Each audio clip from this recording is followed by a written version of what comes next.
Welcome to the Move Freely podcast, where you will learn skills that help you move freely in every aspect of your life. Hi everyone. So we have Clara Carey back from Your Gut Life, and today she's talking about a fascinating topic that affects more people than we realize, and that is depression. But what today's topic is really about is how to cure depression through your gut. Now that sounds pretty challenging to do, but Clara, perhaps you can tell us a little bit about how this is the case. But before we even do that, why is depression such a hot topic at the moment? Why does it seem like there's such an increase in it? So depression is one of the biggest issues we have nowadays. In fact, it's the second most important global cause for dysfunction nowadays, according to the WHO from 2017 stats. So that said is that every fifth person has depression at some stage in their life. Yeah, experts have found out that is directly linked to the industrial food that we are consuming, and we spoke about earlier, containing a lot of sugar and causing these epidemics of obesity, diabetes, gluten intolerances, and stomach diseases. And it has a huge impact on the wave of mental illnesses. So we know by now that good food sharpens the senses, and it can be a remedy for anxiety and depression. If you want, I can talk a little bit about a study that I read about called the SMILE studies, and it happened in 2017 in Australia. And they took patients that were diagnosed with depression, severe depression, and they put them onto a Mediterranean diet, more olive oil and vegetable and fruit. Now, after 12 weeks, 1/3 of the participants of this study felt so much better that they no longer met the criteria of the diagnosis of depression, sorry. Depression, diabetes is another story. So these results are comparable with the results of the relevant drugs that these people are taking, except they don't have side effects. And that is actually the big thing.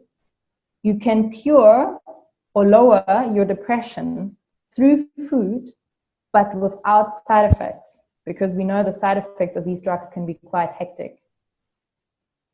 So this study, the SMILE study done in Australia, was the first substantiated antidepressant diet in the world. Now, what really bugs me is that it's a known fact that psychologists as well as doctors don't have a single module of nutrition throughout their studies and trainings. After all of what we know about these studies, it's just completely being ignored, and the people are getting treated with drugs to cure the symptoms, but not really the root cause. It's becoming a trend. More and more people are just taking these antidepressant drugs. There's a known thing called the gut-brain axis, which is basically the pathway in which your brain and your gut communicate. Now, isn't it crazy? Well, I find it crazy that 90% of the signals come from your gut to your brain and only 10% from your brain to your gut. Again, nobody is taught, and we know how to influence the gut health. Yes. It's responsible. It's our roommate. So again, why is everybody ignoring nutrition? Yes.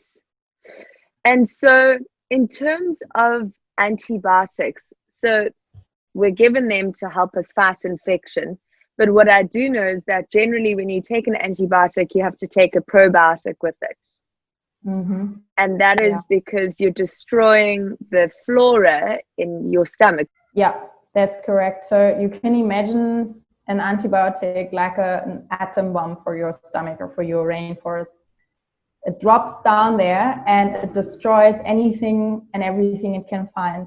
And unfortunately, a lot of good bacteria with it. In fact, it happened to me. I had a period of time a couple of years ago where I was I had a lot of infections, bladder infection, tonsillitis, and it became almost chronic. And the doctors would just prescribe me antibiotics over antibiotic. And I knew already back in the days, it's a known thing that antibiotics aren't good for you, but I had no idea up until I learned about these bacteria how bad they actually are. So every time you take antibiotics, you are killing so many of your good friends down there. And if you are not looking after them and you are trying to rebuild the flora through probiotics, through foods, through fermented food, you're going to just continue eliminating. And not only does that cause more disease for you, it'll also cause your life to be shorter, because scientists have linked your diversity in your gut flora directly to longevity, which I find incredible as well. In terms of curing depression, I mean, we've spoken about it. Now, some people might say, oh, well, you can't cure it completely, and maybe that is the case. But for those people that do perhaps have depression that is as a result of poor gut health, what can they do? What should they be doing as fast as possible to help them? So, of course, it's a known fact that the Mediterranean diet has a huge influence on people with depression in a good way. That also is due to a high amount of vegetables and fruits, fresh vegetables and fruits, and also good oils. For example, a lot of good olive oil, good fats like avocado. So if you are suffering from depression or symptoms of that, try and really start eating foods that are high in tryptophan, which again is a scientific term. Tryptophan is an amino acid that is responsible to build your serotonin later, which you need to be happy. So leafy greens contain a lot of that, nuts, good oils, olive oil, as I said, good fats are increasing your tryptophan, and everything, basically every kind of fresh vegetable helps, but specifically the leafy greens and your nuts and seeds and oils. So spinach, kale, nuts. Yeah. Something that I did read the other day in terms of olive oils is that is another industry where we get absolutely screwed over. And so because it's not always genuine olive oil, or it's watered down with other oils, do you have any advice on choosing your olive oils? Yeah. So there are a few basic things where I would really make sure that you have good quality, and one of them is your olive oil. That's correct. So try and find an organic one. And when I say organic, try and really make sure it's organic, because there are a lot of labels these days that are misleading, and they actually are leading you to products that are not really organic. So maybe you can try and go to a bit of a smaller store and not to your regular big supermarkets when you go for an oil, or even farm store or whatever you can find. I'm lucky I'm in Portugal at the moment. So we here, this is like an olive oil country. So it's not that hard to find a good olive oil. Like your neighbor makes her own olive oil, that's even better. And then extra virgin and native as well. Okay. And cold pressed because that makes sure you got all the good minerals still in there and they haven't been heated up and killed. Yeah. Got you. So we realize now that a healthy gut, or our gut, is linked to our production of serotonin and dopamine, the things that make us happy, the things that help us feel less depressed. Okay, so for those individuals that are struggling, and I mean, particularly now, we've all globally been in COVID. We've all been isolated from our friends, our family, our colleagues, which is probably where most of us get our meaning. I can understand that there may be a lot of depressed people out there, or people that are realizing these symptoms of not feeling as happy as they usually are. Yeah. Is anxiety perhaps related to the gut as well, or is that just also circumstances? Yeah, so they have done studies on mice actually, where they took a normal mice and they sterilized the mice's gut biome, which means they took all the good bacteria out of it and made it completely like empty of good bacteria. And then what do you think happened to those mice? Do you have an idea? The mouse perhaps was not as active or as happy. Yeah. Sad Look, mouse. it's it actually became erratic, it became anxious, stressed, nervous, literally socially retarded. Wow. It didn't know what to do with itself. I watched videos about it. You can find all of these studies pretty simply by just entering them into Google Mice and gut biome and depression. It's not even hard to find out about this topic. That's why I find it so mind-blowing that so little people know about it. Yes. Just to finish this, so what they did with the mouse is then they reintroduced a healthy, stable gut flora into that mouse. Now, what do you think happened with the mouse? It started to show less signs of stress and anxiety and probably settled a bit more. Literally, it became completely normal and social with the other mice and was not anxious or stressed or nervous anymore. Yeah. You know, it's so interesting that you say this. I have a friend who not so long ago went anorexic, and prior to that, she had been quite a full, healthy, happy, seemingly stable woman. And after going through this whole anorexic stage, which I understand comes with all its stresses, I could see the anxiety and the social anxiety that she had and the instability in her emotions and her hormones. And I just think if perhaps she had realized, and if people were made to know how important this is for your happiness, for your stability, for mental clarity, how many issues could be avoided, really. Absolutely.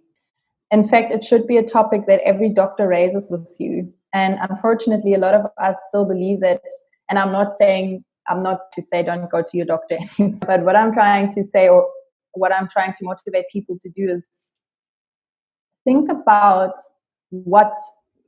your own actions first before you just run to your doctor when you feel bad about something. What have you eaten? What are you putting constantly into your stomach?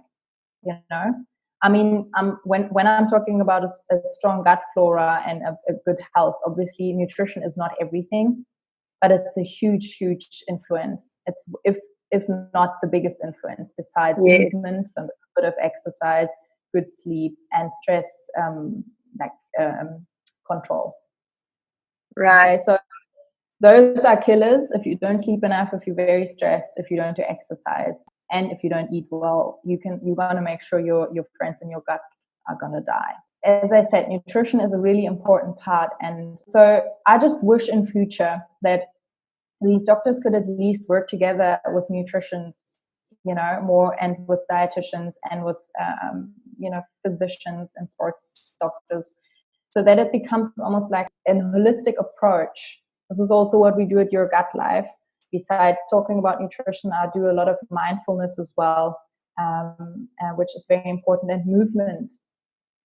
You cannot just sit around all day. Otherwise, you got to shake that stomach a little bit. Yes. There's bad bacteria as well, and they are hiding. They are hiding in all the little corners. Your intestine is quite big, but to fit into your stomach, it needs to it's looped and curled in there, so that you've got a lot of little gaps and corners for these bad guys to hide. But if you move, you're actually shaking them out of their hiding spots, and then the good bacteria, your little army down there, can start attacking them and eliminate them. You can see it's a holistic approach. You cannot just always focus on one thing, but nutrition is has a very big influence on your health and your well-being. Yes, what you eat is what you are, or what you eat is what you become. I've heard that said so many times. Yeah. But I think the quote that I love the most is, "Let food be my medicine and medicine be my food." Great. Hippocrates, yes. Yes, very old. Obviously, the great philosophers of those times knew what they were talking about. Yeah, they did.